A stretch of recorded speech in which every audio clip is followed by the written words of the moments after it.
Vivre ensemble. Tous les mercredis et dimanches, de 10h à midi.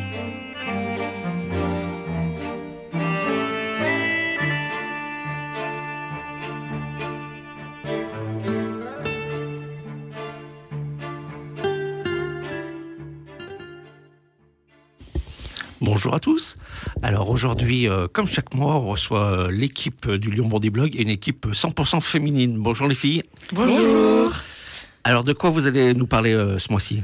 Alors ce mois-ci qui est dédié aux droits des femmes, le Lyon-Bondy Blog a souhaité réaliser une émission sur un sujet omniprésent et inévitable pour les femmes, la contraception.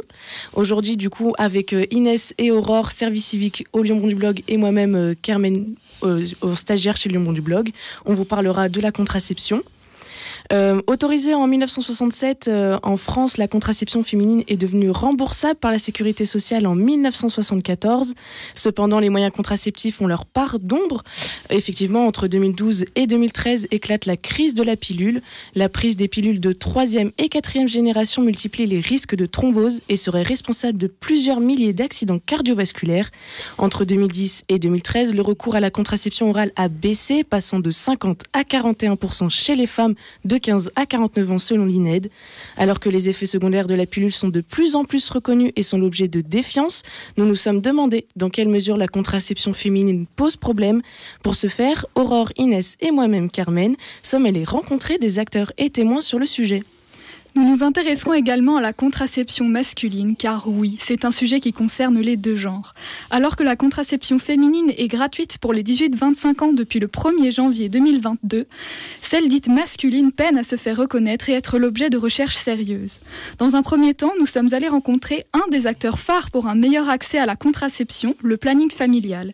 C'est une association au sein de laquelle se relaient chaque semaine des médecins, des gynécologues, des sages-femmes qui proposent des consultations sur la contraception féminine et masculine. Nous avons interrogé le docteur Noémie Gagneux, médecin généraliste, une des seules d'ailleurs qui se penche sur la contraception masculine à Lyon. Nous l'avons notamment interrogé sur les stéréotypes ou les difficultés autour de la contraception. Déjà, il y a un préjugé, on en entend moins parler, mais sur les contraceptions d'urgence, où il y a une période où circulait beaucoup d'informations sur des limitations dans le temps, des dangers. Ça a changé un petit peu, je ne sais pas trop d'où venait la fake news, entre guillemets. Au tout début, quand j'ai commencé, il y a 13-14 ans, c'était l'accès au DIU chez les femmes sans enfants. Et maintenant, c'est plutôt expliquer à certaines femmes que le DIU n'est pas forcément ce qui est le mieux pour elles et que la pilule est possible. Donc on a bien senti la crise de la pilule.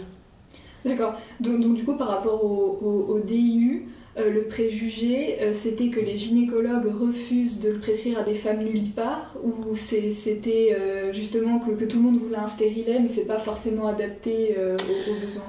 Alors, au départ, beaucoup de femmes pensaient qu'elles n'y avaient pas accès. Même elles ne posaient pas la question à un professionnel de santé, donc elles pensaient tout simplement qu'elles n'y avaient pas accès parce qu'elles n'avaient pas d'enfants. Et petit à petit, avec la crise de la pilule, ça s'est inversé. C'est-à-dire qu'il y avait une demande tout le temps de DIU et un refus de la pilule. Alors que des fois, on s'adapte un peu à chacune et des fois, c'est pas le DIU, en particulier le DIU au cuivre, est pas forcément le mieux pour tout le monde. D'accord, parce que du coup, moi en tant que patiente, disons, j'avais en tête ce préjugé que les gynécologues refusent de prescrire un DIU à des femmes nullipares. Alors c'est encore vrai, hein. C'est vrai, ça a disparu là depuis une dizaine d'années, parce que probablement les soignants il y a eu un changement de génération. Il y a eu des formations, petit à petit, il y a de plus en plus de femmes sans enfants qui ont eu un stérilet, donc ça devient quelque chose. Voilà, c'est cette histoire qu'on n'a pas accès au stérilet sans avoir d'enfants disparaît petit à petit, même si la question se pose encore pour certaines. D'accord, donc j'en profite pour rebondir sur le thème de la formation et des représentations mentales des professionnels par rapport à la contraception. Donc d'abord, est-ce qu'il y a un protocole standardisé et contrôlé comme en Angleterre sur les consultations par rapport à la contraception, en fait ce qui permet aux représentations des praticiens, justement par rapport aux questions de génération, de moins intervenir lors des consultations et puis d'arriver à un conseil le plus neutre possible. Je pense qu'on est tous formés en tant que soignants, que ce soit les médecins ou les sages-femmes, normalement dans les facultés. Moi, je sais qu'on a eu un complément de formation sur les contraceptions par le Collège des médecins généralistes qui sont à jour des recommandations. Après, il y a une question de génération, c'est-à-dire les plus âgés ont été formés à la fac, mais on ne disait pas la même chose il y a 30 ou 40 ans, et il y a un problème probablement de formation continue, ou des choses qui sont ancrées, des craintes. C'est-à-dire quand on n'a jamais fait, on a du mal à se lancer. Et est-ce que vous constatez du coup une évolution des représentations forcément des professionnels de santé, et notamment par rapport à la répartition genrée de la responsabilité contraceptive ? C'est une question compliquée parce que je travaille avec une équipe au planning où on échange, donc on a un peu la même vision. Du coup, j'ai du mal à savoir ce que pensent mes collègues en ville avec lesquels je ne suis pas en contact. De ce que je vois sur la question de genre, j'ai beaucoup de patients qui trouvent nulle part où aller pour parler de contraception. Hein. Voilà, que ce soit des urologues, des médecins généralistes, ils ne connaissent pas. Et souvent, lui dire qu'ils ne savent pas où réorienter, donc ils ricanent un peu. Alors je vais revenir au thème cette fois-ci de la contraception féminine et parler de l'accès et puis de la communication par rapport aux dispositifs nationaux qui sont mis en place. Donc depuis le 1er janvier 2022 a été mis en place un parcours sans avance de frais pour améliorer l'accès à la contraception.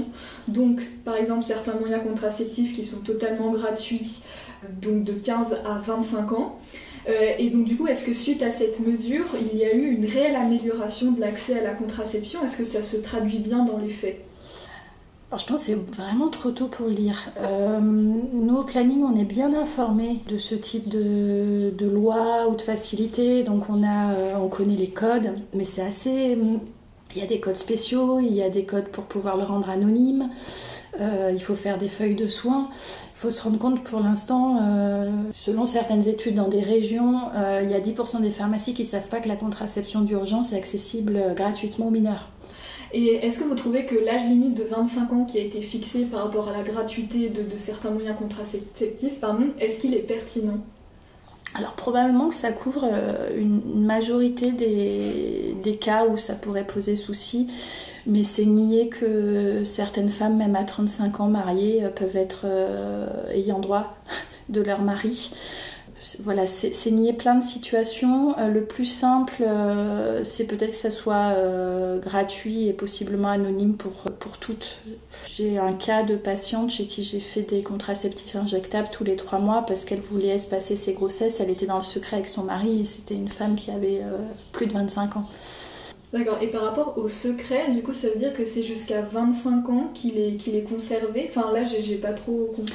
On en discute, mais tous les textes de loi c'est un peu compliqué et difficile à bien lire et bien comprendre. Donc de ce que j'ai compris, ça peut être anonymisé jusqu'à 25 ans. Et du coup, dans le cas où c'est pas anonymisé, en fait, qui est mis au courant ? Alors, personne, c'est le problème de l'utilisation de carte vitale. D'accord. Quand on utilise la carte vitale, il y a une trace.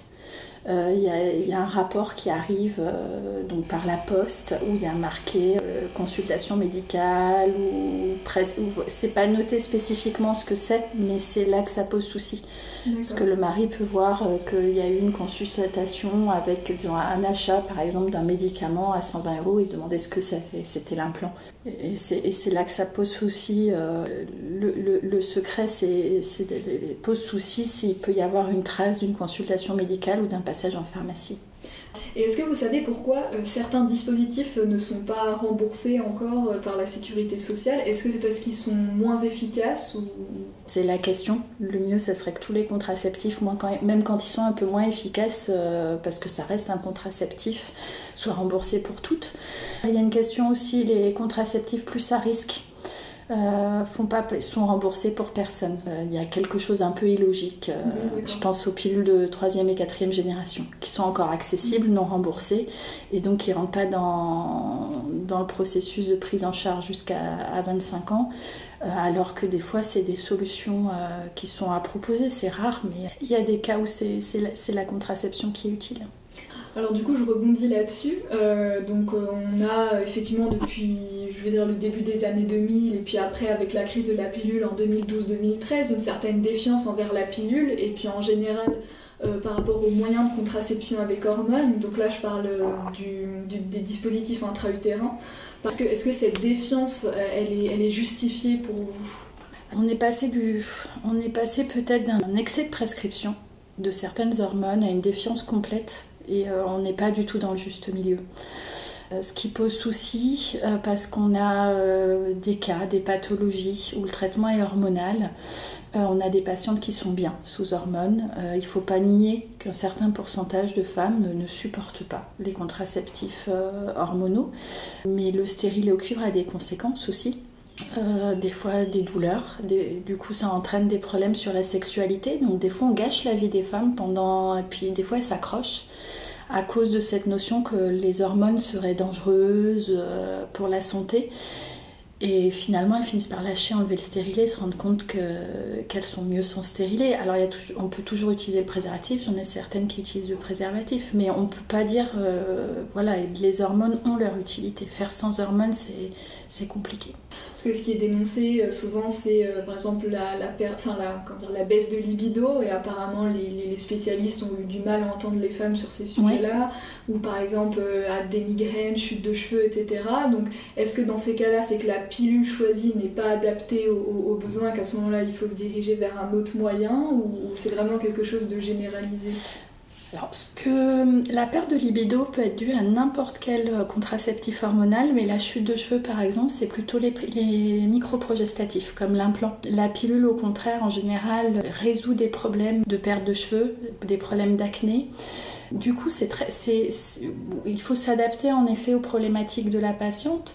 Certaines patientes ne supportent pas les progestatifs, et les progestatifs sont dans toutes les contraceptions hormonales. Donc, dans ces cas-là, elles seront jamais bien sous contraceptif hormonal. Mais il y a plein de femmes, c'est vrai que les problèmes de libido n'étaient pas écoutés, mais il y a plein de femmes qui sont très bien sous pilule, même mieux sous pilule que sans.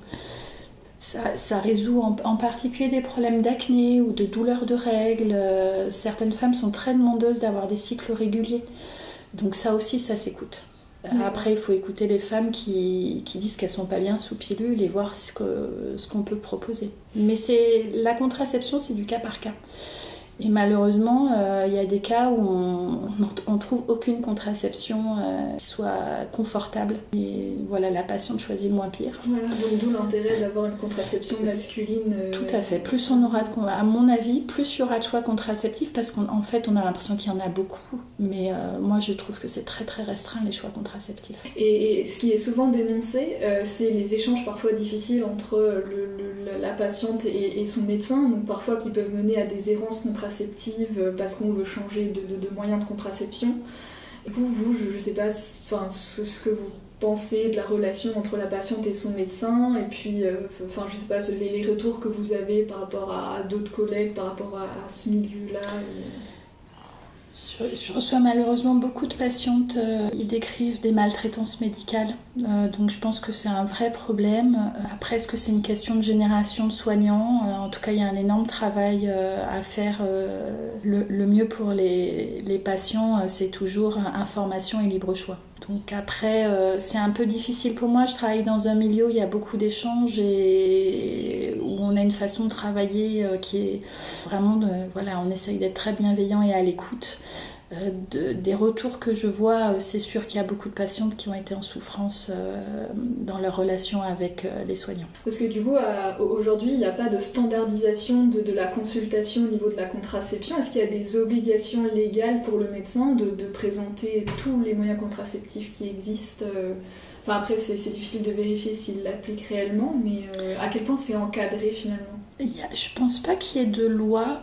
Il y a peut-être des règles de bonne pratique. Je pense que ça dépend beaucoup de l'expérience. Je pense qu'il y a des progrès récemment avec, par exemple, des consultations première contraception par pilule chez les mineurs qui ont été revalorisées. Donc je pense que d'un point de vue étatique, on a entendu, parce qu'il y a une problématique de temps. Donc bon, les choses s'améliorent, mais je pense pas qu'il y ait un cadre légal qui oblige à présenter la contraception d'une certaine façon. Ce qui nous a un peu interpellés, c'est les chiffres au niveau de la stérilisation, qui est très pratiquée dans les pays anglo-saxons. Par exemple, au Canada, il y a environ 20% des hommes qui ont eu recours à une vasectomie, contre moins d'1% en France. Donc du coup, est-ce que là, ce qui joue, c'est également la représentation des professionnels de santé? Je dirais surtout la représentation sociale. Voilà. Oui, voilà, c'est ça. Mais les professionnels de santé aussi. Parce que j'ai des demandes de jeunes hommes ou de jeunes femmes, alors que la loi leur autorise, sans à ce qu'on ait leur demandé le pourquoi, le comment. Il y a juste un délai de réflexion de 4 mois, qui ont beaucoup de mal à trouver un praticien qui accède à leurs demandes. Et avec... Alors, des fois, c'est même pas une question... Déjà, des fois, le premier médecin qui les reçoit leur déconseille et leur dit qu'ils ont changé d'avis. Un grand classique. Et voilà, après, le problème de réseau, c'est-à-dire que là, sur Lyon, il y a peut-être des cliniques, mais on a tendance à pas orienter les patientes vers les cliniques parce qu'il y a des fois des dépassements d'honoraires, mais vers les centres hospitaliers ou les cliniques à but non lucratif. Par exemple, pour les femmes, j'ai une référente. Et pour les hommes, peut-être 2-3 urologues, mais avec des départs à la retraite ou des départs sur d'autres régions. Donc on a des réseaux microscopiques sur une métropole comme Lyon. Donc oui, il y a une grosse difficulté d'accès aux méthodes définitives. La demande, à mon avis, est de plus en plus forte, que ce soit pour les femmes ou pour les hommes. Et donc il y a un problème d'accès et il y a un problème de représentation, je pense, générale. À la fois les médecins et aussi la population générale. Donc à votre avis, ça repose sur quel stéréotype ou sur quelle idée? Au niveau des femmes, on arrive à se représenter, puisqu'effectivement on dit voilà, le rôle de la femme c'est d'avoir des enfants, c'est d'être féconde, et puis si jamais elle change d'avis entre-temps. Et puis au niveau des hommes, c'est peut-être, je sais pas, la peur de perdre leur virilité. Alors oui, pour les hommes, c'est la crainte d'avoir des problèmes d'érection, de plus éjaculer.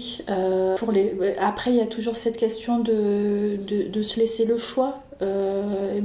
Et pour les professionnels de santé, ce qui ressort beaucoup, et c'est le côté très paternaliste des médecins en France, s'il y a la peur du regret, qui est en fait très très minoritaire, mais on refuse à tout le monde parce qu'un petit groupe va regretter. Et ça, c'est un peu le frein, je pense, des professionnels de santé. Et pour les usagers, c'est plutôt des craintes de modifier la sexualité, les érections, l'éjaculation, ce qui n'est pas du tout le cas. Du coup, en tant que praticienne, quels sont vos combats principaux ? Alors en résumant, la contraception gratuite pour toutes et tous, développer les contraceptions dites masculines et développer les contraceptions définitives en offrant vraiment la possibilité et le choix de le faire. Vivre ensemble chaque semaine de nouvelles découvertes. Nous remercions le docteur Noémie Gagneux pour son témoignage et nous rappelons qu'elle est la seule médecin généraliste sur Lyon à proposer des consultations sur la contraception masculine. Oui, c'est un peu impressionnant. Alors les filles, la contraception, c'est vous qui avez choisi le thème. Pourquoi vous avez choisi ce thème-là ? Et ça nous intéressait, et sachant qu'aucune de nous trois ne prend la contraception, en tout cas pas une contraception hormonale, la pilule quoi, pas dite comme ça, et parce que c'est quelque chose qui peut-être nous fait peur. En tout cas, on en avait parlé un peu entre nous trois et qui peut rebuter justement parce qu'on est allé voir des jeunes femmes, qu'on connaît des jeunes femmes autour de nous qui ont eu des mauvaises expériences. Et dans la famille, personne vous en a parlé? Vous n'en avez pas parlé avec votre maman, vos sœurs, vos tantes, vos cousines? Moi justement, donc j'ai 2 grandes sœurs, j'ai une maman, donc on parle souvent de ça. Et effectivement, il y a eu de très mauvaises expériences dans ma famille, donc ça m'a poussé quand même à parler de ce sujet pour cette émission aujourd'hui. D'où l'intérêt d'avoir une émission, quoi. Exactement. Pour rebondir sur la fin de Noémie Gagneux, effectivement, la contraception définitive existe pour les hommes et les femmes. Ça s'appelle aussi la stérilisation à voie contraceptive. Chez les femmes, ça se traduit par la ligature des trompes et chez les hommes par une vasectomie. qui peut être réversible, mais on ne sait pas encore si ça marche très bien. Si, je peux témoigner, si, ça marche. Ah ouais oui, la vasectomie peut être réversible. D'accord. Très bien. Et donc, après de nombreuses mauvaises expériences vis-à-vis de ces contraceptions, Estelle, 47 ans et mère de 3 enfants, a eu recours à la contraception définitive. Elle nous raconte son parcours. Alors, j'ai commencé par la pilule. On appelait ça la pilule micro-dosée, à prendre régulièrement, chaque jour et toujours à la même heure. Voilà, ça c'était au début. Puis, au départ, je voulais quelque chose de naturel, mais c'était pas possible. On me disait au début que pour avoir quelque chose de naturel, c'était le stérilet à base de cuivre, que c'était que pour les femmes qui avaient eu un enfant. Et comme je n'avais pas eu d'enfant, donc on me disait que c'était pas possible. Mais je pense qu'aujourd'hui, les choses ont évolué et on propose maintenant, dès le départ, aux jeunes filles, si elles veulent, le stérilet à base de cuivre. Donc moi, j'ai utilisé la pilule jusqu'au moment où j'ai voulu avoir des enfants.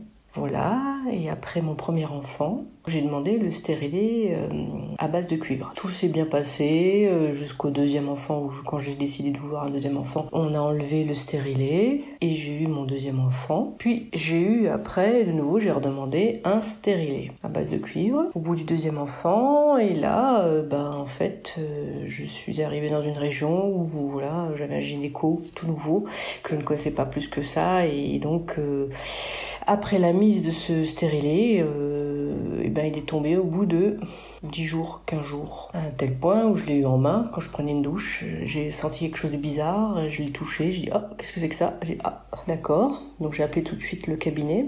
Bien sûr, j'ai une secrétaire qui m'a dit que c'était pas bien sûr mon stérilet, que c'était autre chose. Enfin, j'ai dit « Non, si vous voulez, je l'ai dans la main, je vous le décris ». Donc elle m'a cru, je crois. Et puis j'ai revu mon gynéco qui m'a dit que ça pouvait arriver. Et donc il m'en a implanté un nouveau. Parce que pour moi ça paraissait naturel. Enfin c'est quelque chose de naturel, mais on ne donne pas trop les effets secondaires de ce stérilet à base de cuivre. Puisque quand on regarde la notice, il y a des possibilités d'avoir des grossesses extra-utérines. Et ça les gynécos quand ils le proposent, ils le disent pas trop fort. Et donc disent que c'est 99% de chances de ne pas être enceinte, c'est quand même beaucoup, pas mal, une bonne moyenne. Donc on leur fait confiance, mais bon. Donc ça c'était jusqu'à ce que je décide d'avoir un troisième enfant. Et après le troisième enfant, j'ai repris de nouveau un stérilet à base de cuivre. Et donc après ça, m'est arrivée une grossesse extra-utérine. Voilà, qui au départ n'a pas été décelée tout de suite, et moi j'ai eu des symptômes, pas de femme enceinte, mais de pas être à l'aise au moment du repas, j'avais envie de vomir, c'était vraiment pas des symptômes d'une femme enceinte, mais j'étais pas bien.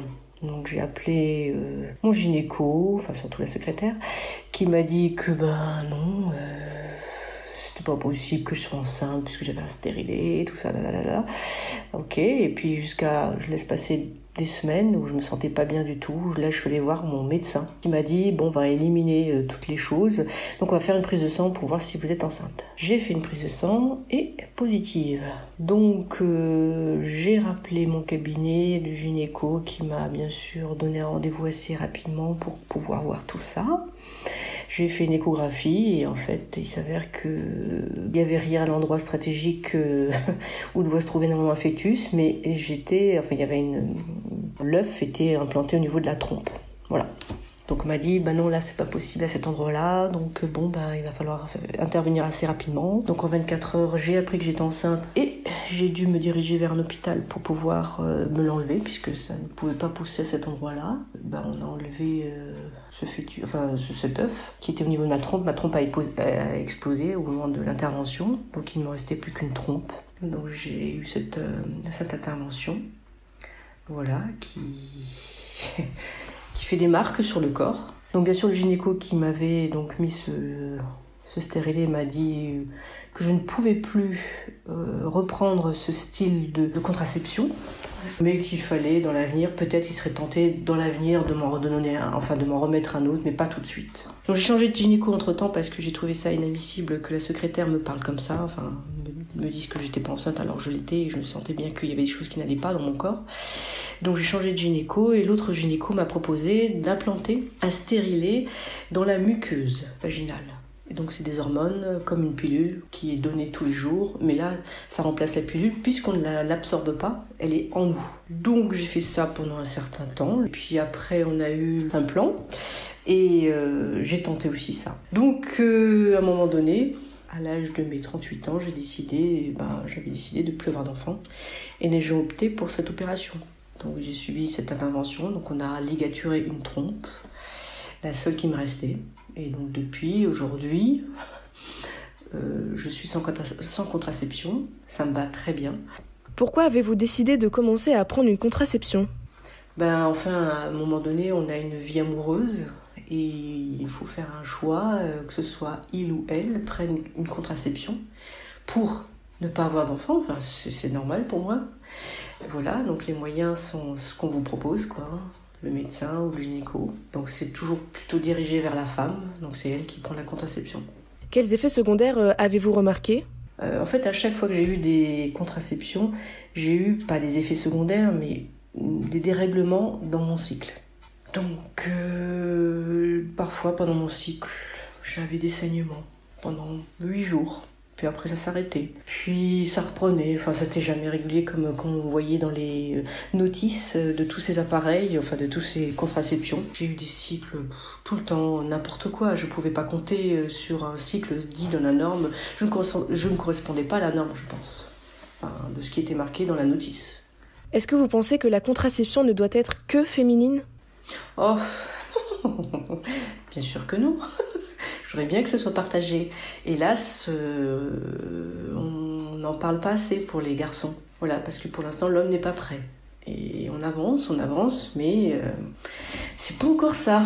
C'est pas encore ça. Mais oui, il existe des moyens masculins, mais aujourd'hui, je sais pas si la génération elle est prête pour ça. Vous êtes mère de 3 filles, avec toutes les mésaventures que vous avez rencontrées, conseillez-vous à vos enfants de prendre une contraception ? Ça dépend, hein. Enfin, tout dépend de chacune de mes filles. Elles savent, elles sont informées que si elles veulent pas d'enfants, voilà, il faut pas que ce soit pendant le cycle de l'ovulation. Il y a différentes formules, c'est aléatoire. Et moi, je sollicite que chaque personne soit libre de choisir ce qu'elles veulent. Aujourd'hui, on a des moyens, en fait, donc il faut les utiliser. Après, il faut voir les répercussions, bien sûr, sur la santé. Maintenant, des choses naturelles, ce serait mieux, ouais. Vivre ensemble. Nous remercions Estelle pour son témoignage. Nous sommes aussi allés à la rencontre de Carla, 21 ans, qui a eu de nombreux effets secondaires à cause de ses différents moyens de contraception. Elle nous fait part de ses expériences. Alors moi, quand j'avais 18 ans, j'ai commencé la pilule. Un peu par défaut, en fait, je suis allée chez la gynéco avec ma mère, parce que à l'époque, j'avais mon premier copain et on m'a prescrit une pilule, sans me demander vraiment mon avis et sans me présenter les autres contraceptions en fait qui existaient. Et donc ma gynéco m'avait prescrit à l'époque Lilou, qui est un peu la pilule de base qu'on donne beaucoup en première pilule. J'avais dit à ma gynéco à l'époque, donc déjà j'avais un peu d'acné, mais surtout que j'avais très mal pendant mes règles et du coup si c'était possible d'avoir une pilule qui... Je savais qu'il y avait des pilules qui atténuaient en fait les douleurs de règles et tout. Donc j'ai eu un peu l'impression qu'elle a pas trop écouté ça parce qu'elle m'a donné Lilou qui est un peu la pilule de base et qui a évidemment rien fait du tout pour mon acné, mais surtout qui a accentué mes douleurs de règles fois 10. C'est pour ça que 6 mois plus tard, je suis même pas retournée voir la gynéco, j'ai juste arrêté la pilule parce qu'en fait les douleurs étaient insoutenables, elles étaient beaucoup plus fortes qu'avant.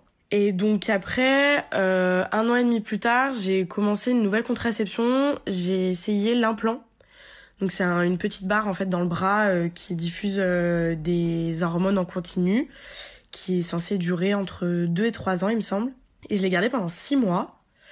Et en fait ça m'allait pas parce que déjà normalement avec l'implant contraceptif, il y a environ 80% il me semble des femmes qui sont censées être en aménorrhée, c'est-à-dire qui ont plus de règles du tout. Et donc moi c'était bénéf pour moi parce que j'ai des règles qui font mal.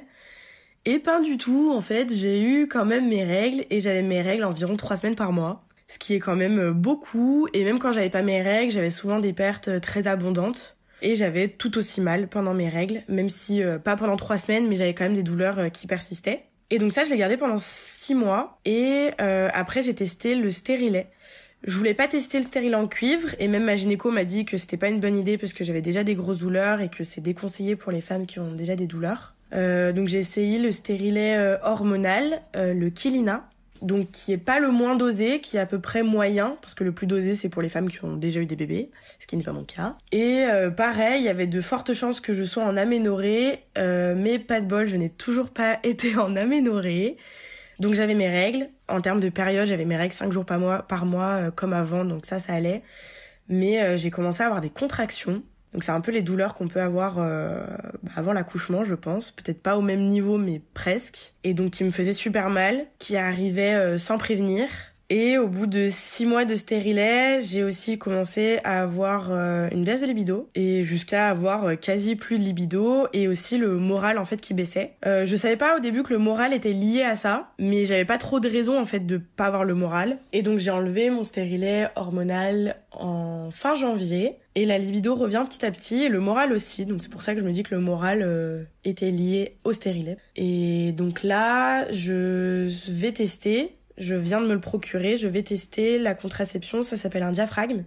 En fait, c'est un dispositif de la même matière en fait que les cups, pour les règles.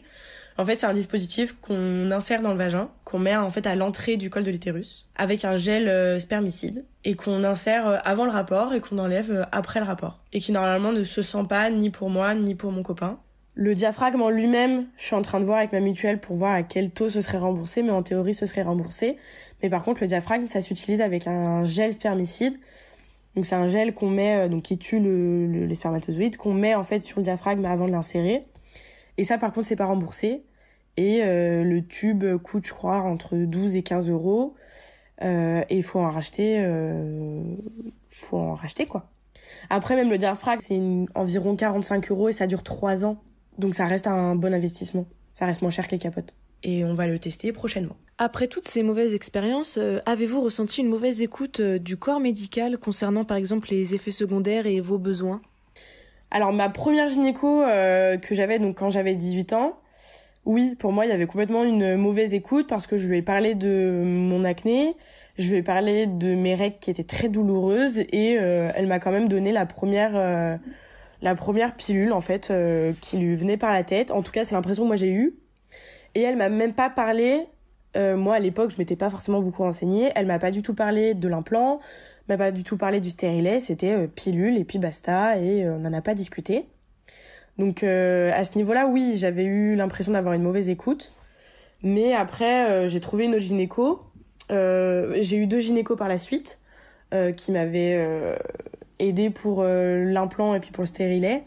Et ces 2-là, non, il y avait eu totale écoute. J'étais allée les voir. Les 2 m'avaient absolument présenté tous les dispositifs et on les a tentés. Bon, après, ça m'allait pas. Mais il fallait quand même les tenter. Parce que pour savoir que vraiment... Moi, je pense que les hormones, ça me va pas. J'ai essayé 3 choses avec des hormones. Les 3, ça n'allait pas. Je pense que je suis pas faite pour les hormones. Mais pour savoir que j'étais pas faite pour ça, il fallait essayer. Mais par contre, oui... Les gynécos que j'ai eu plus tard, il y avait de l'écoute. Mais je pense qu'il y a certaines gynécos, oui, qui écoutent pas trop et qui montrent pas, en fait, toutes les possibilités avec hormones, sans hormones, etc. Chaque contraception, surtout hormonale, il y a beaucoup d'effets secondaires et de machin. Donc, la gynéco me les a pas présentés un par un parce qu'on en aurait pour des heures. Mais oui, elle me présentait surtout après avoir essayé l'implant et le stérilet. Ma gynéco m'a aussi parlé des pilules. En fait, il y a les pilules progestatives et œstroprogestatives. Et donc la Lilou, c'était l'une des 2 sortes. Mais en fait, il y a l'un des deux types qui est conseillé pour les femmes qui ont des grosses douleurs, et notamment pour les femmes qui ont de l'endométriose. Et elle m'en a parlé, elle m'a dit que ce serait pourquoi pas une bonne idée, parce que là, il y a de fortes chances quand même que j'ai plus mes règles et que j'ai des règles beaucoup moins douloureuses, etc. Mais c'est moi qui ai fait le choix de quand même dire non et de passer sur quelque chose de non hormonal. Mais oui, elle m'a vraiment fait un tableau, elle-même, en présentant, que ce soit hormones ou sans hormones, les avantages, par exemple, certains dispositifs où du coup il y a des chances que j'ai plus mes règles, etc., où ça peut être quand même un avantage pour moi. Mais les avantages des autres où y a pas d'hormones, donc j'ai pas de risque d'effets secondaires, etc. La contraception masculine commence à être de plus en plus médiatisée. Selon vous, cela peut être une solution ? Pour moi, c'est une solution, mais je pense que c'est une solution à long terme parce que quand j'en discutais avec mon copain, lui, de prendre la contraception, pour lui, c'est non. Mais c'est pas parce que la contraception... En fait, c'est une question d'éducation. Ils ont toujours été élevés avec la contraception du côté des femmes. Mais je pense que plus on en parle, et même si ça viendra pas du jour au lendemain, mais plus on en parle et plus les hommes vont en entendre parler. Et je pense que dans 10-15 ans, oui, il y aura beaucoup plus d'hommes en fait qui prendront la contraception du côté eux-mêmes. Je pense que c'est une bonne solution, mais je pense surtout que c'est une solution de complément en fait. Parce que moi, en tant que femme, c'est pas que je ferai pas confiance, mais c'est que je me dis, si jamais il y a un oubli, par exemple, si mon mec prend la pilule, par exemple, et pas moi, quand je prenais la pilule, j'avais une alerte qui me disait, mince, si je la prends pas, je l'ai oublié, je peux tomber enceinte. Les hommes, ils auraient peut-être pas cette alarme un peu interne. Donc c'est pas que j'aurais pas confiance en mon mec, c'est juste que je pense, vu que le problème serait pas de leur côté, je serais quand même tout le temps stressée. Pour moi, ce serait plus un complément que vraiment tout reposer sur sur eux, quoi. Vivre ensemble. Alors, nous venons d'écouter Woman de Doja Cat et bien sûr, nous remercions Carla pour son précédent témoignage. Alors les filles, moi j'avais une question à vous poser personnellement. Est-ce qu'on vous a parlé de la contraception à l'école, à vous ? Moi, j'ai pas vraiment souvenir de ça. Après, j'ai une mauvaise mémoire, mais je pense au collège. Au collège, je crois, il me semble. Mais non, ça ne m'a pas marqué. Alors moi, effectivement, je me rappelle en 4e, pendant les cours de reproduction sexuelle, on nous en a parlé. Je me rappelle, on s'était retrouvés toutes les filles de la classe avec l'infirmière où elle nous présentait les différents moyens de contraception. Mais sans plus, je trouve qu'on est un peu jeune en 4e, on a 13-14 ans, donc tout le monde n'en prend pas à cet âge-là. Et puis c'est peut-être plus important d'en parler au lycée, mais au lycée, non, il n'y a eu aucun cours sur ça. Oui, au lycée, en fait, c'était des conférences qui étaient proposées, mais c'était pas du tout obligatoire. Donc effectivement, on n'a pas du tout eu de cours d'éducation sexuelle ou sur la vie affective. Et moi, personnellement, on ne m'a jamais proposé tous les moyens de contraception qui existaient.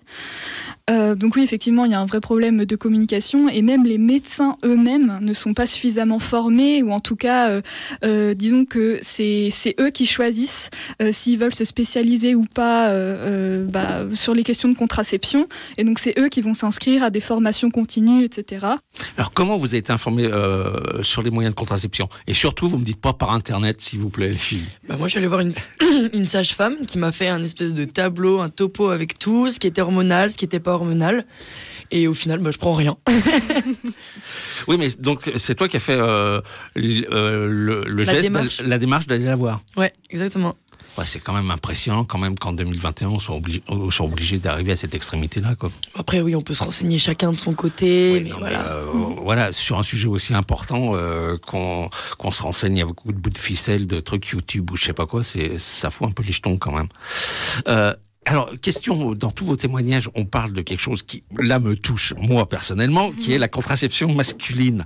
Est-ce que vous en parlez avec vos copains de la contraception masculine ou comme le témoignage est dit, on fait pas tellement confiance parce que le garçon, c'est un garçon et on sait que ça va pas y penser ou ça passera trop tard, quoi.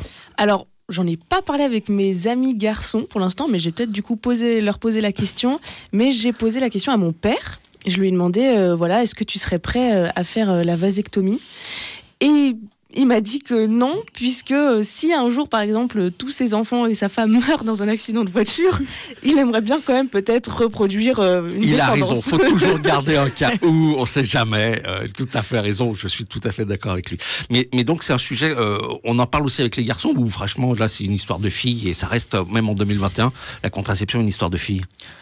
En fait, avant d'avoir fait cette émission radio, on savait pas vraiment les contraceptions, on connaissait pas et on n'en parle pas non plus. Enfin, en tout cas, moi, j'en parle pas vraiment ni avec mon copain ni avec mes amis.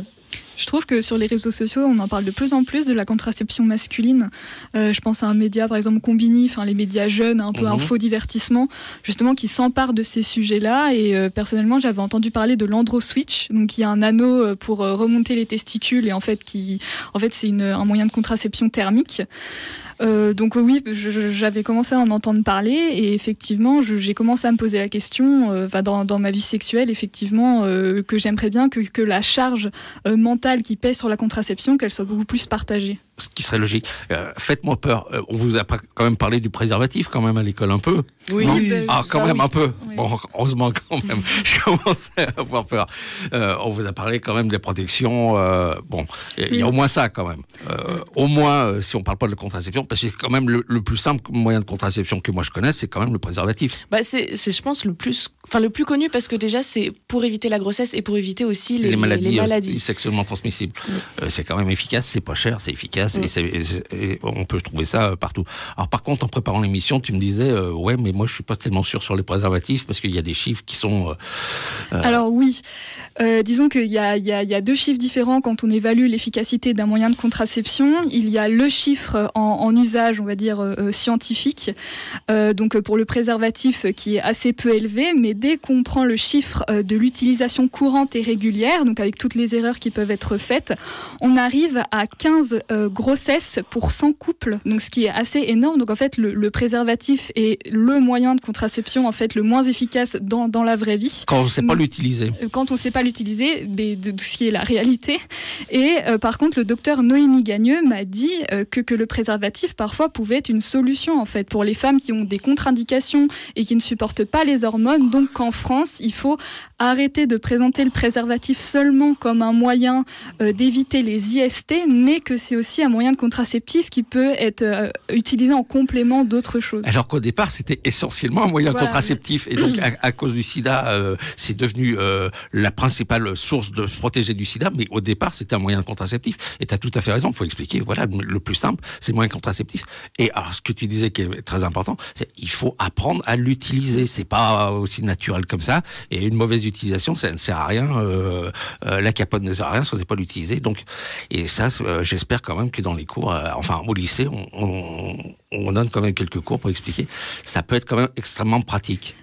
Les cours que j'ai eus par rapport à l'usage du préservatif, c'était au collège et malheureusement on est encore très jeunes et tous très gênés et du coup c'est vraiment un cours où on est tous très mal à l'aise et en fait c'était un cours aussi mixte, filles et garçons, donc à cet âge-là on n'est pas assez, je pense, mature et assez informé sur ces questions pour que ça soit réellement efficace. Non mais c'est ce que tu disais, il faudrait que ça soit fait au lycée, quoi, tout simplement. Ça. Exactement, j'ai eu la même expérience qu'Aurore, c'est le professeur nous a proposé de mettre un préservatif sur un pénis en plastique et en fait on était tous gênés et aucun n'a fait l'effort, a eu le courage de dire oui. Donc oui, c'est malheureux et je trouve que c'est plus important peut-être au lycée.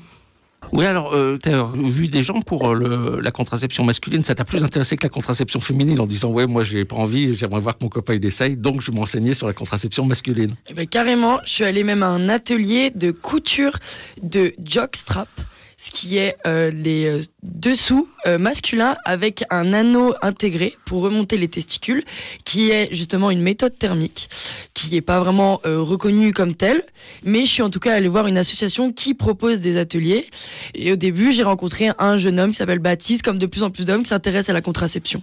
Les femmes au final elles ont des contraceptions avec énormément d'effets secondaires, donc je me suis dit qu'on pouvait essayer la contraception masculine, sachant que les effets secondaires sont a priori beaucoup moins importants.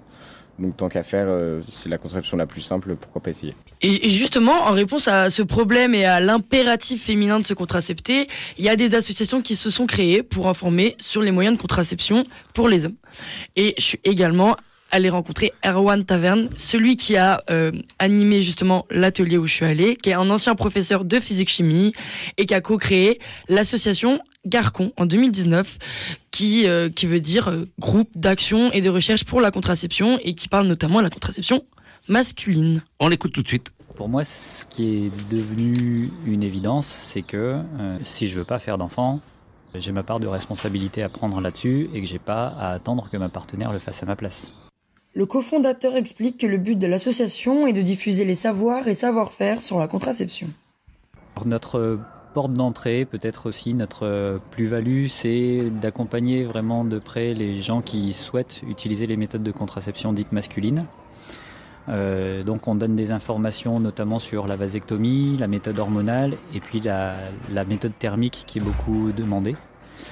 On présente pour cette méthode-là les différents dispositifs et on propose du coup aussi un atelier couture pour pouvoir fabriquer soi-même un dispositif qu'on appelle le jockstrap. Aujourd'hui, justement, je suis venue à un atelier. Est-ce que vous pouvez m'expliquer un petit peu en quoi consiste cet atelier ? Là, on a des gens qui ont envie de se contracepter et qui envisagent aussi de créer un groupe localement à Lyon pour pouvoir accompagner d'autres personnes qui voudraient en faire autant. Donc, on leur montre les différentes étapes de fabrication et puis il faudra aussi qu'on voit ensemble toutes les informations qui sont importantes à donner. Mais ça pourra se faire dans un second temps en étant à distance. Là, c'est vraiment la fabrication qui nous intéresse aujourd'hui. Ce serait plus moi le jockstrap, plutôt je l'apprécie particulièrement. J'ai essayé plusieurs trucs de jockstrap. Alors, un autre avantage aussi que j'ai trouvé à la standardisation, c'est que tu vois, quand les Thomas Boulou, ils ont commencé à faire des équivalents de slip Mieuxet, ils ne mettaient pas forcément les élastiques ici en V, et il y a des gens qui arrivaient quand même à se contracepter. Mais c'est pas là qu'elle est la difficulté. La difficulté, elle est dans l'autre sens. Elle est quand il y a des gens à qui on fait quelque chose qui devrait marcher, et au spermogramme, ils ne sont pas sous le seuil contraceptif. Là, le fait d'avoir standardisé le jockstrap, ça permet de pouvoir comparer ce qui se passe sur différentes personnes. Et donc, quand on tombe sur quelqu'un pour qui ça devient un petit peu plus compliqué, on peut mutualiser sur l'expérience des autres utilisateurs. Et par exemple, celui qui a fait ce bouquin-là, s'occuper de son sperme, il faisait partie des gens qui avaient du mal à passer sous le seuil contraceptif, même avec le jockstrap, même s'il arrivait encore à baisser avec le jockstrap par rapport à d'autres dispositifs essayés avant, mais même quand il a fait un jockstrap comme ça, il a eu du mal. Et du coup, on a fait quelque chose en plus, c'est qu'on a rajouté, comme c'est indiqué à la fin du tuto, là, on a rajouté ici, on a remis de la bretelle de soutien-gorge, comme ça, qui vient de là jusqu'ici. Pareil dans l'autre sens, pour faire la croix, histoire d'avoir le maintien du testicule de ce côté-là, mais aussi de l'autre côté. Et là, ça permet de le remonter encore un peu plus, donc de le chauffer un peu plus. Et là, il est passé sous le seuil contraceptif, alors qu'avant, il n'y arrivait pas. Et si on n'avait pas standardisé, on aurait pu essayer des trucs un petit peu au hasard, mais sans trop savoir en fait où on allait. Voilà. Là, tu vois comment ça avance tranquillement.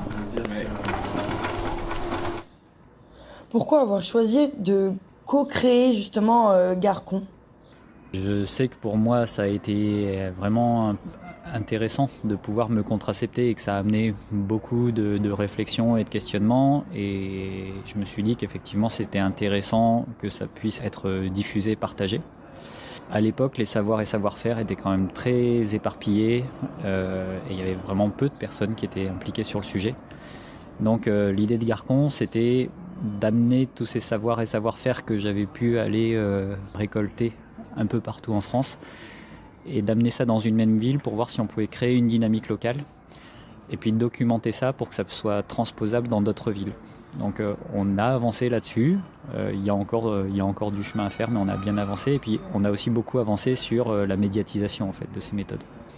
Et comment vous informiez, vous, au début, justement, si c'était quelque chose qui n'était pas très connu, en tout cas, dans le grand public ?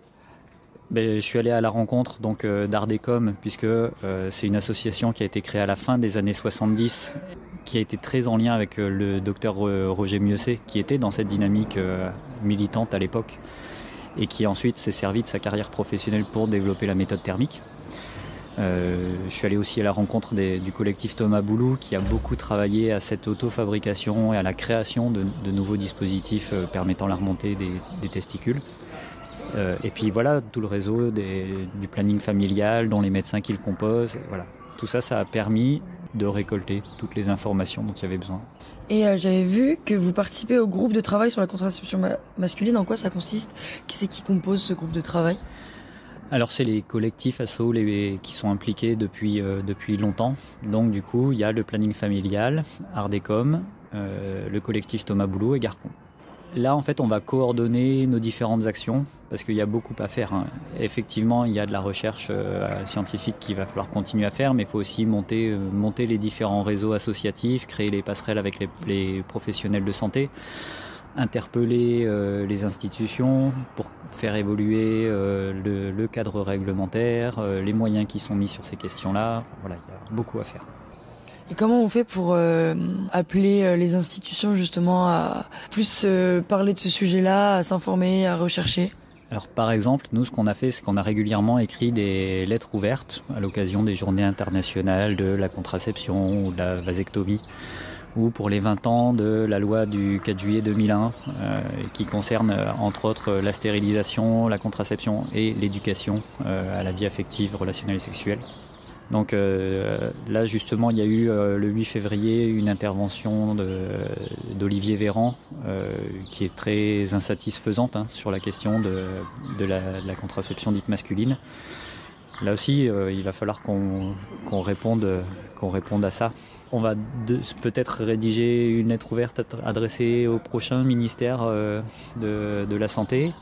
Le fait aussi d'utiliser notre présence sur les réseaux sociaux pour faire connaître ça. Après, la difficulté, c'est qu'on a beaucoup à faire et trop peu de moyens, que ce soit humains et financiers, pour faire tout ce qu'on voudrait faire et qui serait nécessaire de faire. Donc parfois, ça peut prendre un peu de temps ou ça peut passer à la trappe. Et vous m'avez dit que vous étiez sous contraception depuis 5 ans. Est-ce qu'il y a eu des effets sur votre corps ? Est-ce qu'il y a eu des effets secondaires comme il peut avoir dans les contraceptions féminines, par exemple ? Alors, le seul effet que je ne considère pas comme indésirable, c'est un effet observable. Et encore, chez moi, c'est vraiment discret. Comme les testicules se mettent au repos, il y a une légère diminution du volume testiculaire. Ça, je l'ai lu 1 an après avoir commencé à me contracepter. J'ai regardé, j'ai dit oui, peut-être, ou pas, je ne sais pas trop.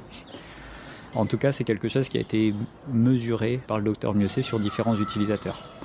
Ce qui n'a aucune incidence sur ma vie. Et puis quand on arrête la méthode, les testicules reprennent leur activité et donc leur volume initial. En dehors de ça, moi j'ai vraiment aucun souci avec l'utilisation de cette méthode. Et quand vous vous êtes tourné vers cette contraception dite thermique, quelle démarche vous avez fait ? Vous êtes allé voir qui ? Est-ce que ça a été compliqué ? Est-ce que c'est un parcours du combattant un peu ? Alors moi je l'ai fait il y a déjà maintenant presque 6 ans, donc c'était pas le même contexte. C'était peut-être un petit peu plus compliqué et en même temps ça s'est fait. Et aujourd'hui c'est plus simple. Mais néanmoins, il y a encore des vraies difficultés d'accessibilité. Comme je disais, ça dépend vraiment des territoires.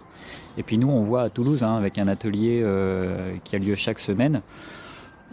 On n'a pas besoin de communiquer pour faire venir des gens. Aujourd'hui, la difficulté, c'est pas de trouver des personnes qui sont intéressées pour utiliser ces méthodes. C'est d'avoir suffisamment de moyens pour répondre à cette demande. Et on s'adresse à qui ? À un urologue ? Alors, probablement pas à un urologue, parce que beaucoup ont des difficultés à s'intéresser à ça et considèrent que c'est trop expérimental pour pouvoir le diffuser. Sauf que la demande, elle est là. Et que si on regarde ce qui s'est passé du côté de la contraception des femmes et puis aussi de l'avortement, en fait, l'usage a toujours précédé les évolutions, notamment sur le plan légal. Là, nous, on participe à diffuser l'usage pour qu'ensuite, les institutions, que ce soit l'État ou les institutions médicales, évoluent en fonction de ça. Donc aujourd'hui, nous, ce qu'on fait, c'est qu'on informe directement les utilisateurs et on les aide à trouver les moyens d'être accompagnés par un médecin généraliste qui ne sera pas spécialement formé, mais si l'utilisateur lui-même est suffisamment informé, il peut simplement être accompagné par un médecin généraliste qui ne connaît pas forcément bien la méthode. Aujourd'hui, il y a des médecins généralistes, des sages-femmes qui se forment. J'interviens là au début du mois d'avril, essentiellement auprès de ce public-là. Il y aura aussi une gynécologue dans le cadre d'un complément de formation. Nous aujourd'hui, en fait, on fait le boulot qui n'est pas fait par les institutions, quoi. Donc pour nous aujourd'hui, c'est vraiment le fait de structurer les partenariats qui doivent se mettre en place entre l'État, les institutions de santé, les associations et les utilisateurs, qui vont permettre de faire bouger les lignes. J'ai également pu échanger avec Samuel, qui fait partie du collectif parisien de qui s'appelle 0 million, qui parle du développement des contraceptions testiculaires et qui organise également, ce jeune, il organise des ateliers pour apprendre aux personnes les différentes pratiques contraceptives, pour les mettre en contact avec des médecins spécialisés ou encore pour permettre de réaliser eux-mêmes leur propre contraception thermique. Alors juste avant d'écouter ce son, est-ce que tu as l'adresse de l'association dont on vient d'écouter? Parce que moi ça m'intéresse, franchement, la contraception masculine et ces histoires de slip, ça m'intéresse. Donc est-ce qu'il y a un site où on peut les contacter? Carrément. Ça s'appelle Garcon, donc aussi simple que ça puisse paraître, c'est garcon.link sur internet. Vous mettez ça et vous trouvez votre bonheur. Je vais regarder ça. Donc on écoute le deuxième. On écoute Samuel qui revient sur les différentes méthodes de contraception masculine. Préservatif, voilà, ça reste la seule qui protège des IST et une méthode efficace aussi. Et sinon, pour les méthodes de long terme, la vasectomie, donc ça c'est une opération qui est pratiquée depuis maintenant assez longtemps, qui est assez commune, qui n'est pas très très pratiquée en France, mais beaucoup plus dans les pays anglo-saxons, qui est assez quand même plus banalisée là-bas, mais qui est définitive, en tout cas qui doit être considérée comme telle. Il y a des opérations qui permettent de refaire une vasectomie, mais c'est pas trop pratiqué. Voilà. Mais ça reste la plus efficace aussi, de fait, parce que là on va couper les canaux déférents, donc il y a peu de chances que ça rate. Et la méthode hormonale, très très efficace aussi, et qui elle se pratique via des injections hebdomadaires. Et le seul problème que la méthode hormonale, c'est que, un peu comme pour la méthode thermique, il y a peu de médecins pour la prescrire et la suivre. Il y a aussi d'autres méthodes qui sont pour l'instant complètement à l'état plutôt expérimental, mais qui se développent, ou alors qui ont été plus poussées, mais pas en France. Je pense que d'ici 10-20 ans, il y aura, j'espère en tout cas, un paysage contraceptif pour les personnes à testicules qui sont un peu plus développées, un peu plus larges, quoi. Et toi, comment tu t'es intéressé à la contraception masculine? Est-ce que t'en as une, toi, actuellement? Ouais. Moi, je suis contracepté depuis environ 6 mois, 8 mois, quelque chose comme ça. Depuis juin de l'année dernière. J'ai commencé à utiliser un anneau en silicone pour me contracepter.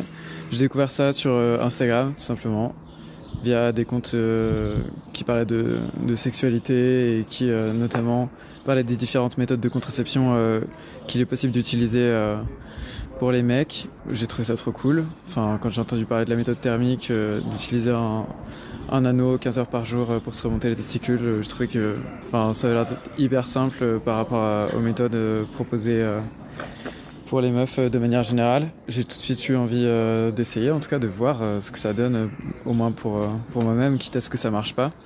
À l'essayage, c'était encore plus simple parce que il se trouve que j'ai trouvé tout de suite la bonne taille pour moi, que c'était pas trop compliqué.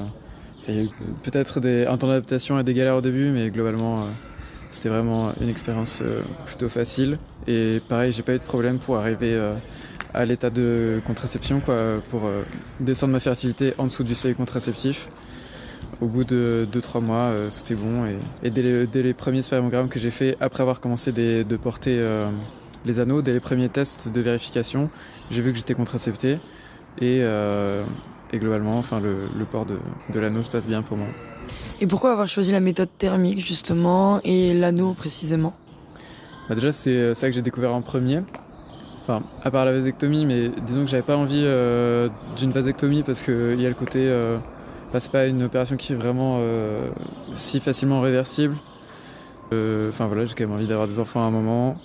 La méthode thermique, ça avait l'air d'être la plus simple d'utilisation par rapport à la méthode hormonale, où c'est une injection chaque semaine, où c'est pas forcément facile de trouver les produits pour le réaliser. Enfin bref. Là, il y avait vraiment la simplicité du dispositif, juste un jockstrap. En soi, c'est un sous-vêtement qui ressemble à n'importe quel autre sous-vêtement qu'on pourrait avoir. Enfin, ça change pas son quotidien, quoi. Il suffit juste d'enfiler un autre boxer que celui qu'on met, un qui est prévu avec un trou pour se remonter les testicules, et c'est bon, quoi. L'anneau aussi en silicone, parce que c'est le seul que je pouvais commander en ligne et avoir facilement au moment où j'ai voulu me contracepter au départ, et qui est aussi le plus simple d'utilisation au quotidien pour moi, parce que le silicone c'est quand même assez facile d'entretien. Et comment on se fournit justement des anneaux ou des joystraps? On se fournit où? Comment ça s'achète où? En fait, pour l'instant, ça s'achète pas. On ne va pas vraiment les acheter parce que pour que ce soit vendu en tant que dispositif de contraception, donc en tant que tel, avec des garanties et autres, il faut que ces dispositifs-là ils soient certifiés, qu'on prouve qu'il n'y a pas de risque à les utiliser, que ça marche bien. Pour l'instant, il n'y a rien de prouvé dans tout ça. Donc en fait, officiellement, les anneaux de silicone, c'est des anneaux de silicone. C'est pas prouvé que ça marche pour la contraception. Et pareil pour les sous-vêtements qui sont fabriqués.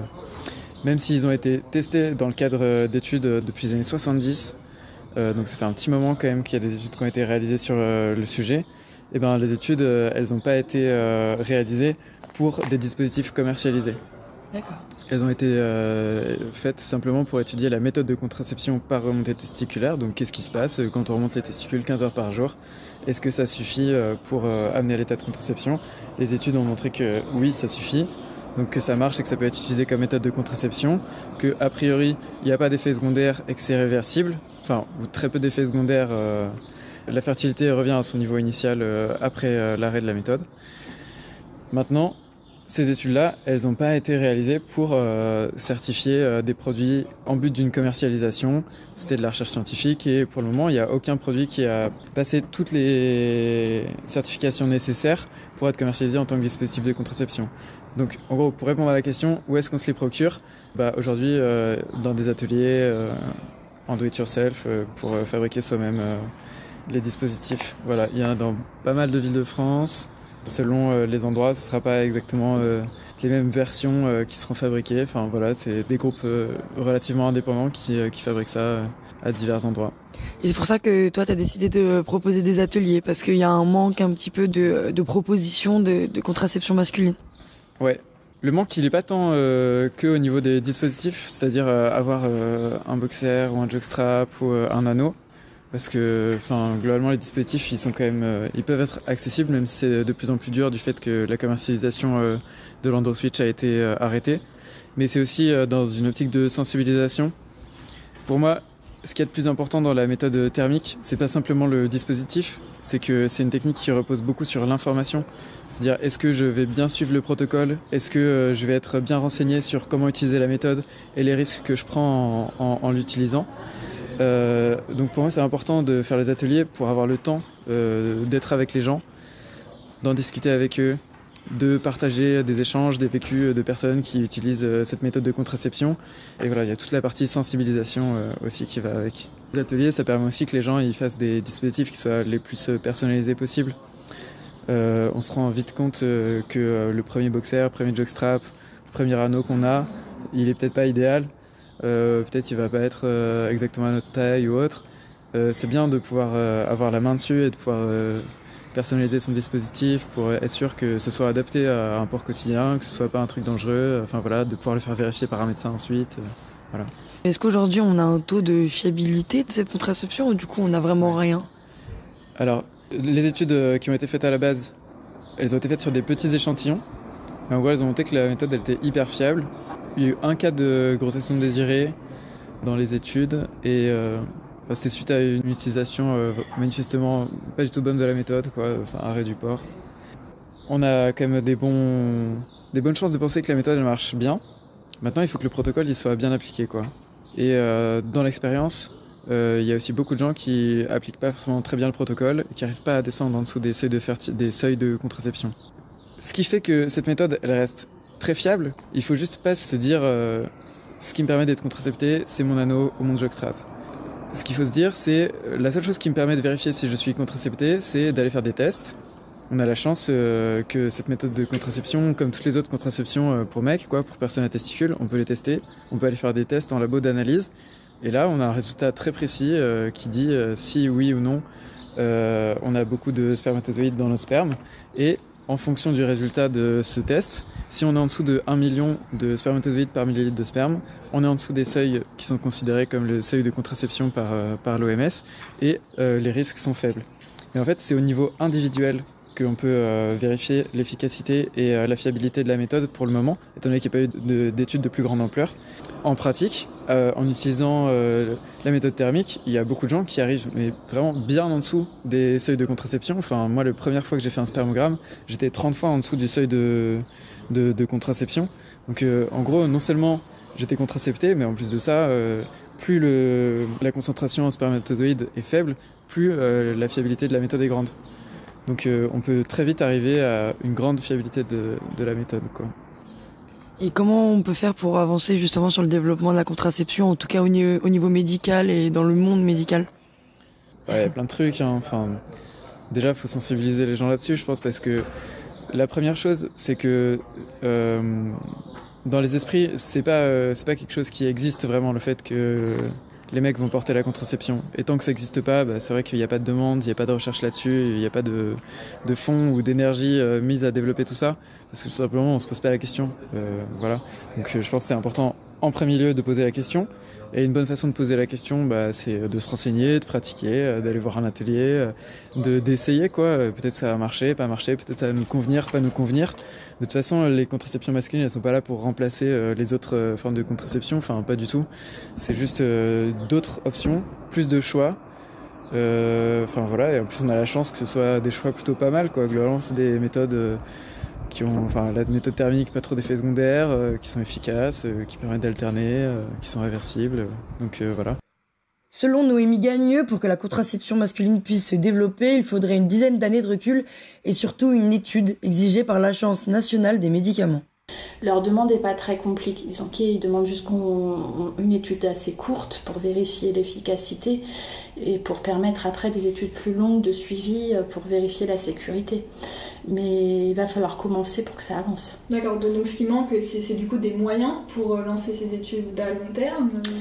Oui, là, il y a une société civile qui vient d'ouvrir et dont l'objectif est d'aider justement les différents contraceptifs dites masculines à se développer.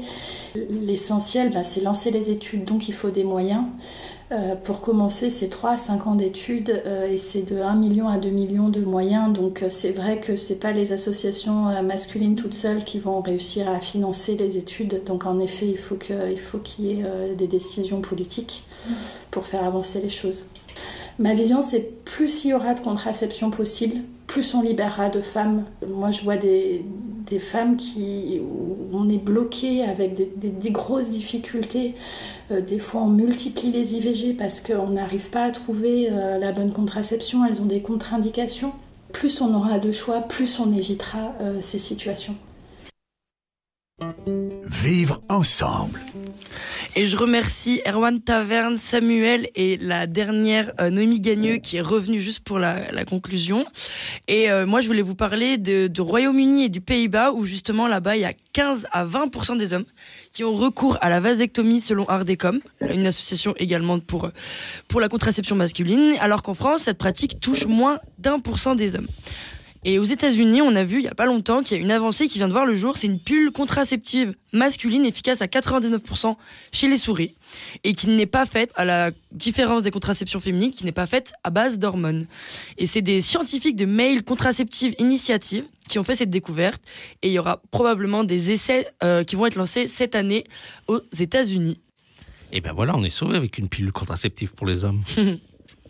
Les moyens de contraception testiculaire, pour pouvoir être commercialisés, ont besoin d'être certifiés par les agences de santé françaises et européennes. À ce propos, il y a une pétition qui est disponible sur le site We Sign It qui s'appelle « Nous voulons nous contracepter ». Vous pouvez la trouver en tapant « Nous voulons nous contracepter » directement dans votre barre de recherche. Et pour plus d'informations sur cette pétition, il y a tout un encarté explicatif. Donc voilà. Alors, moi, si je te comprends bien, c'est qu'à l'heure actuelle, parce que c'est la question que je me posais quand j'écoutais l'entretien, c'est on peut pas acheter des slips contraceptifs parce que l'agence du médicament français, enfin les agences françaises, n'ont pas encore certifié ces produits-là. Voilà, en fait. Donc on est obligé de le faire, comme disait votre collègue, avec des bretelles de soutien-gorge à l'arrache, du scotch un peu partout, parce que les autorités françaises n'ont pas pris le sujet à bras-le-corps. Pour pouvoir les certifier, en fait, il faut lancer des études qui qui durerait plusieurs années et en fait qui aura un coût entre 1 et 2 millions d'euros. Oh, c'est trop cher. Et voilà, donc en fait ce qu'il faudrait c'est des financements, notamment de l'État, et en fait les partenariats sont pas encore mis en place et en fait c'est ce que demandent les associations. Oui, donc tout le discours sur la contraception, on voit bien que le discours officiel sur la contraception c'est du flanc, puisque dès qu'on leur dit il faut nous donner 2 millions pour qu'on fasse une étude sur la contraception masculine, il n'y a plus personne, quoi. Voilà. Et en fait, ce qu'expliquait un intervenant de l'association Garcon, c'est que en fait, la pratique arrive toujours avant en fait, l'officialisation et la commercialisation pour la contraception féminine. C'était pareil. En fait, officieusement, il y avait des essais comme ça. Et là, pour la contraception masculine, ça continue. Et oui, justement, pour les commercialiser aussi, ils détournent. Ils les vendent comme des anneaux en silicone, mais pour aucune raison, sans dire que c'est contraceptif. Ou un jouet sexuel. C'est ça, et donc on peut acheter, mais c'est pas commercialisé, homologué. Et après, faut, comme il pas disait, acheté en pharmacie, quoi. C'est ça, il faut, comme il disait, faut vraiment faire des tests de fertilité parce que c'est vraiment à accompagner avec quand même un praticien. Bah, bien entendu, parce qu'après, on ne sait pas exactement l'efficacité réelle, parce qu'on parlait de l'efficacité des préservatifs. Si c'est mal utilisé, ça ne marche pas. Bah, c'est pareil, à mon avis, pour ce genre de tenue, quoi. Pour contrôler leur fertilité, en fait, les hommes font des spermogrammes assez régulièrement. Et en fait, il s'est révélé qu'au niveau de l'indice de Pearl, donc, qui donne sur 100 couples le nombre de grossesses, en fait, il est moins élevé que la pilule dans l'usage courant et réel, en fait. Eh ben, écoutez, moi je vous remercie pour ce sujet parce que franchement, sur la contraception, ça fait des années que je m'étais pas posé la question et ça m'a rafraîchi les mémoires et ça m'a un peu effrayé en m'apercevant qu'il n'y avait pas beaucoup de changements depuis l'époque où je m'intéressais à la question.